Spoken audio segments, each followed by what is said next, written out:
For some reason, I don't know, I couldn't sleep.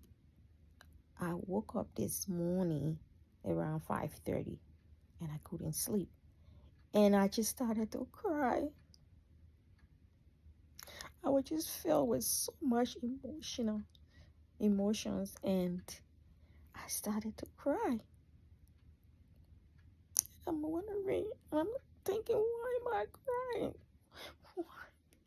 Why am I crying? And I don't know why am I crying. And I just kept crying. And then I've thought to myself, oh my gosh, I am crying because I am so grateful.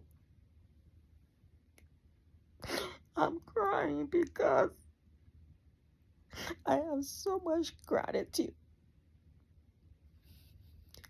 I am crying because I'm still here. I'm alive. My life has been hell. I've been through a whole lot. It's crazy. Before I came to the States, my life was hell. And I, my country was in between war, back and forth. And when I got my application letter to come to the States, my approval letter to come to the States, my husband and I, we couldn't afford. We couldn't afford a meal a day.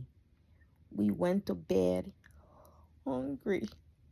My husband was so embarrassed and he couldn't stay home. He would wake up 5 a.m. in the morning, take a shower, and just leave, hoping that before the end of the day, he will come home and with something, at least a cup of rice and a cup of beans in his hands, so I would be able to get something to eat, because during that time, I was pregnant with my older son and there was no food. I will go to bed, wake up in the morning hungry, and go to bed almost hungry. Some days my husband will be able to find a cup of rice and beans and come home. And one thing I remember, that he never came home with empty hand. But can you imagine being pregnant and not eating anything till 7, 8 o'clock in the night? I was so hungry. I wanted to beg for food. I wanted to take food from the ground to eat. I remember one day I was sitting on the stairs. I was so hungry. And I saw this little boy. He had two, I think 2 or 3 crab. If you guys know what crab is, he had 3 crab in a little bucket. He came from getting it from the little river on the back of the house. And I think he was like about 7 or 8 years old. And I saw this boy. I never really told this story to my husband. I saw this boy coming and I was sitting so hungry. I like around 5 in the evening. I haven't eaten anything. I was so hungry. And it's so hard for me to say. It's so hard because it just brings back so much pain. But I want to share this because I think I am okay. And I'm going to be okay. And so I saw him. He was passing with a crab in his hand. And I asked him, can I have one of that crab, please? I'm so hungry.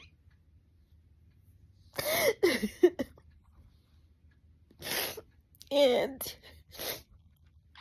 he looked at me and he said,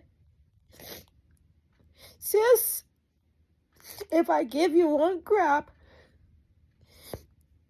we will not have enough to eat because we are 7. My brother and my sister, we are 7. And my mom and my dad, so we are like 9 people that will have to eat this 8 crab. and they're all depending on me. So I can't help you. I can't give you this crap. I can't give you this crap. And right then, I felt so sorry for that child. And I I ran upstairs, went in the bathroom, turned the shower on, and stood under the shower and drank the water from the shower. And I prayed in my heart and I said, God, I mean, the Father, please don't let me die in this war. I don't want to die. And I stood under that shower drinking the water from the shower for like 15 minutes. And after 15 minutes after I prayed, for some reason I came out of the shower and I was full. I was filled with water that was blessed by God. And when my husband came that day, he brought a cup of rice and a cup of beans. And he and I, we cooked. He helped me and we cooked the beans and the rice.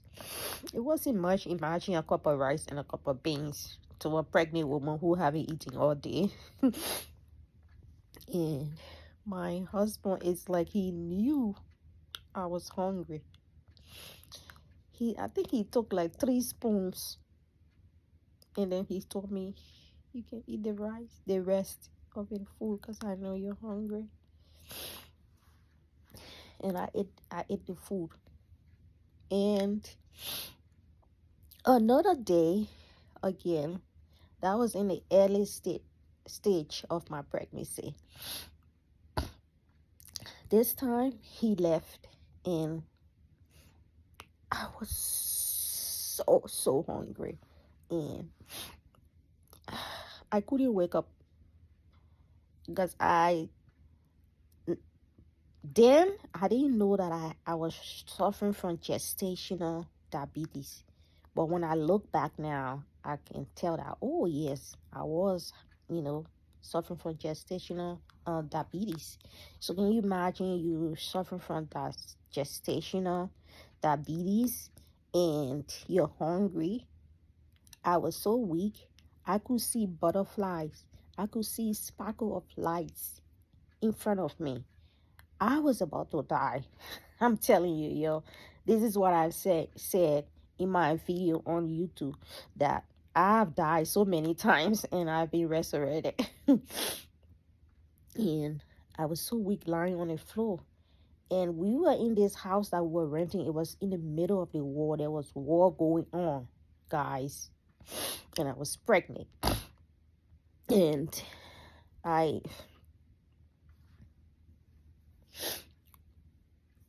there was war going on and I was pregnant. And the house I was living in, the lady there, she didn't like me that much for some reasons. And so, to make long story short, maybe I will tell you the reason why she didn't like me in another video. And so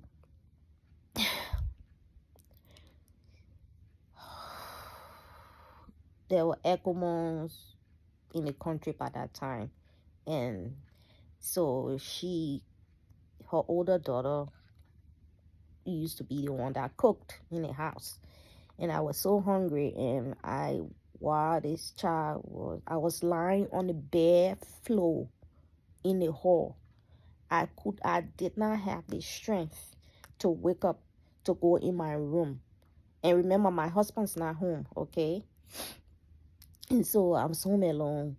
And I remember every time I always used to pray to Heavenly Father. I say, God, please don't let me die. I don't want to die. Please keep me. I don't want to die. And so I asked her, and I said,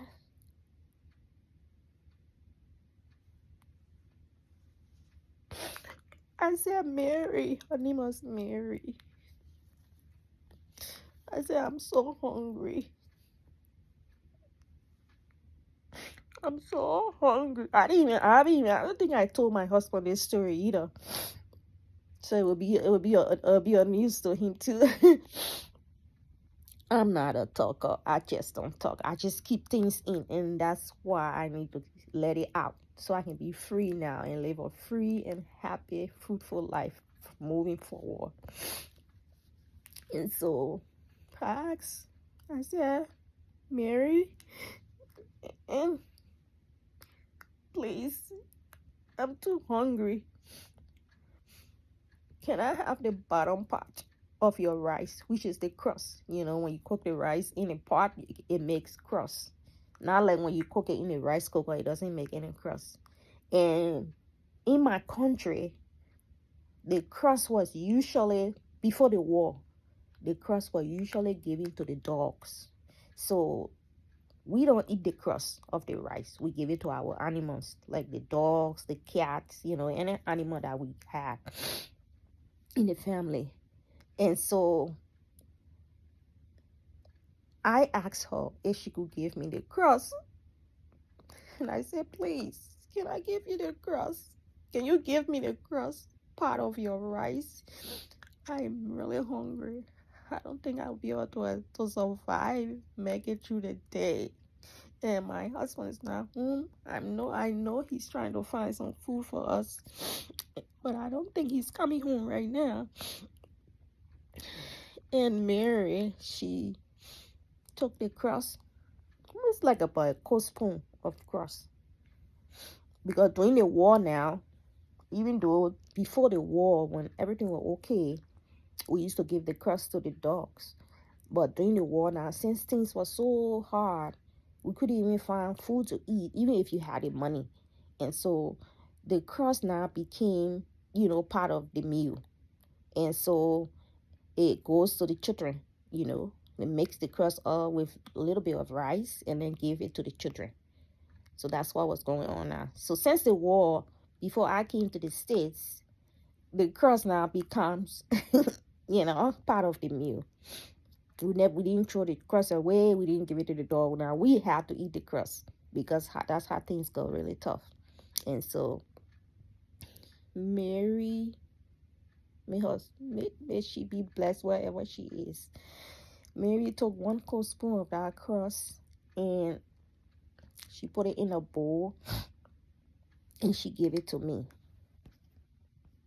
Mary gave me the crust, and I don't know, for some reason, her mom, not really her mom, she was just living with this woman because of the war. She lost her parents. She didn't have any parents, so this woman took her. So she was no relative to this woman. But if someone's taking care of you in Africa, you consider them a mother. You know, you call them mom. Especially during the wartime, you know.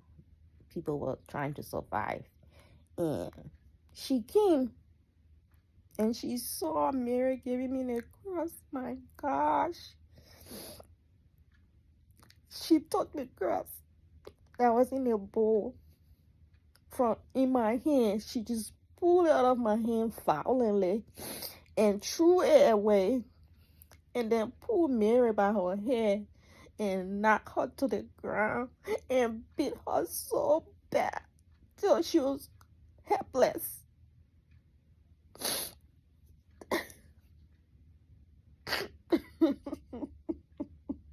Mary was helpless. She was so helpless. She couldn't cry. She couldn't move.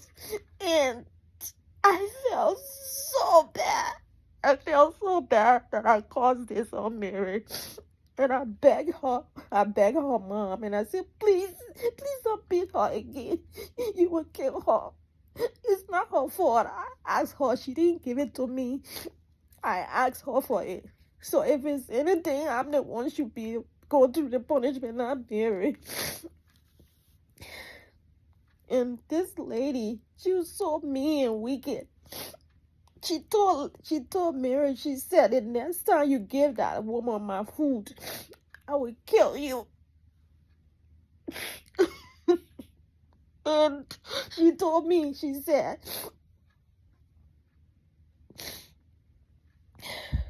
why can't you go look for your own food to eat?